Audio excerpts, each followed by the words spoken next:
Nobody knows what rock bottom truly is until they've hit it. Being abruptly fired from a job you worked at for the past 10 years, and then catching your girl cheating on you with your replacement really makes a man think. Hell, my student loans aren't even paid off yet. What a shit show this life is. After a rather boozy night that consisted of sending out about 4 dozen resumes and horrendously written cover letters, I passed out.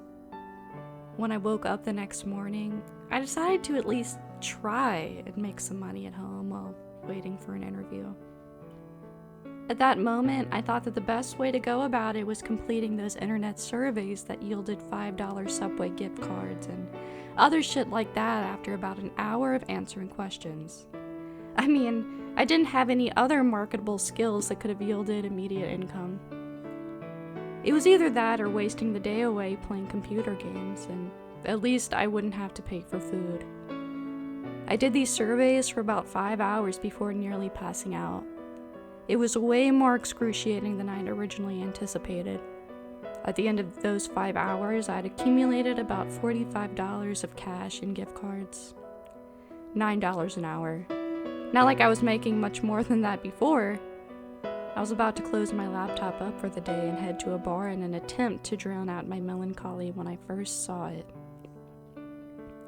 It shouldn't have even been noticeable, but for one reason or another, it was. At the bottom corner of the website that I was on existed a tiny, singular advertisement. Maybe it was the simplicity that got me. Plain black letters and a tacky font that read "Surveys for Cash" overlapped a completely white background. At least they were direct with the message. One more couldn't hurt, I thought. Might as well scrape together a little bit more booze money before heading out. I sat back down, clicked on the picture link, and prepared myself to grind through some more painstaking inquiries.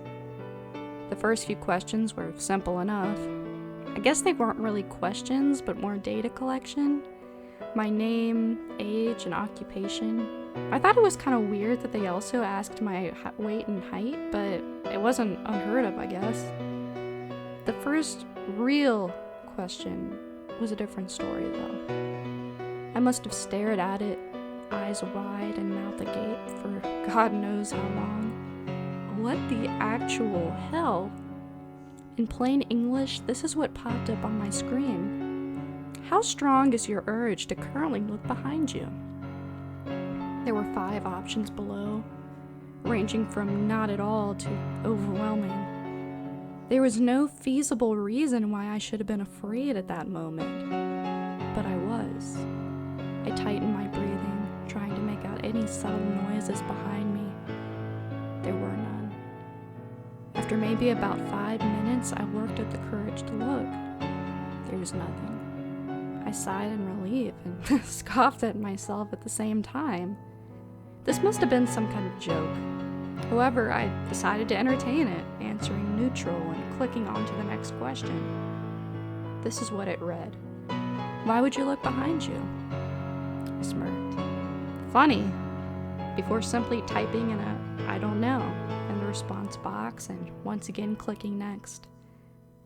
This was the third question. You're on a plane. Apart from you, there's only one other passenger, who is sitting somewhere behind you. At some point, you get up to go to the washroom and find that the man is gone. You check to see if he's in the only bathroom on the plane, but he isn't. What do you do? Again, I must have stupidly stared at it for nearly 10 minutes. Was this some kind of obscure personality test? I mean, it must have been, right? Right? I put the same answer that I used for the last question. I don't know. It was true. I mean, I didn't know. How was I supposed to answer this shit? I clicked next again, no more intrigued than anything. The fourth question went like this. You wake up in woods unfamiliar to you. It's nighttime, and the moonlight provides you with only slight visibility. About 30 feet away from you, there is a small, dimly illuminated cabin. The door is open, and a smiling woman is motioning for you to come in. Do you go? Explain why. This question wasn't necessarily weirder than the last one, so my conjecture was that this was some kind of odd personality test was still feasible. I actually make an attempt to answer this one, something along the lines of going into the cabin because there's simply nowhere else to go. Once again, I click next. Probably shouldn't have. The questions started getting fucked up. They weren't too gory or explicit, not anything like that. They just got stranger, weirder, more psychologically disturbing. If you're wondering why the hell I kept going, I can't really give you an explicit answer to that. I just felt like I had to. It was an esoteric, creeping sensation that I can't quite explain away. But I could never shake it, so I just went on. Some of the questions that stood out were, suppose that you wake up one night to find an elevator in your house.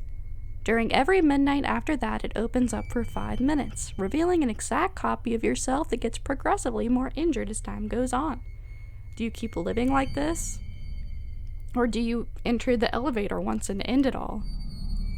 And you're in a hotel room but are awoken by a rapid knocking at your window.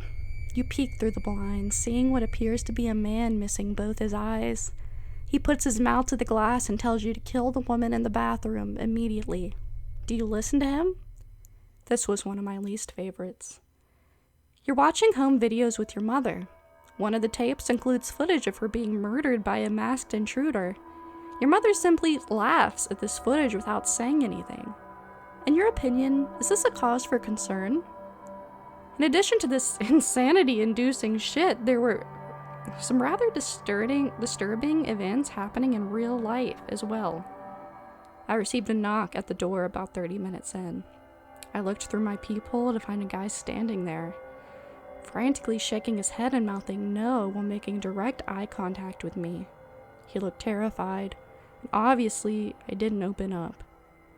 I received about 10 phone calls from somebody named the Auditor on my caller ID.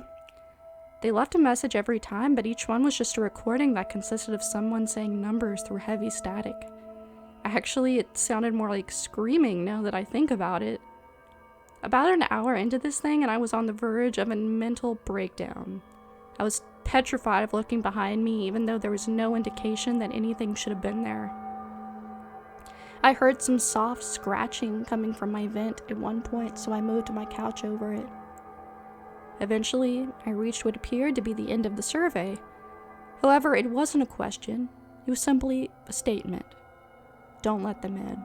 They're not to be trusted. Almost as if on cue, I heard more knocking at my door about 5 seconds after reading this. As slowly and silently as I could, I moved over and looked through the peephole once again. It was a different person than the one I'd seen earlier. She was a woman, looking to be in her mid-20s. She was wearing a thick blazer, despite it being around 90 degrees Fahrenheit outside. She was also wearing sunglasses, so I could never really tell where she was actually looking. She eventually took a piece of paper out of her pocket and slipped it under the door. I looked down and read it. It's lying. Leave your apartment immediately. It's been about half an hour since. I can't bring myself to look at the computer screen nor at the woman outside. She's still there. I can see the shadows of her feet from underneath the door. I heard my bedroom window open a few minutes ago, but I've since jammed the door shut with a chair. I can hear some kind of distorted muttering coming from behind it now. Maybe rock bottom wasn't so bad. But what the hell am I supposed to do here?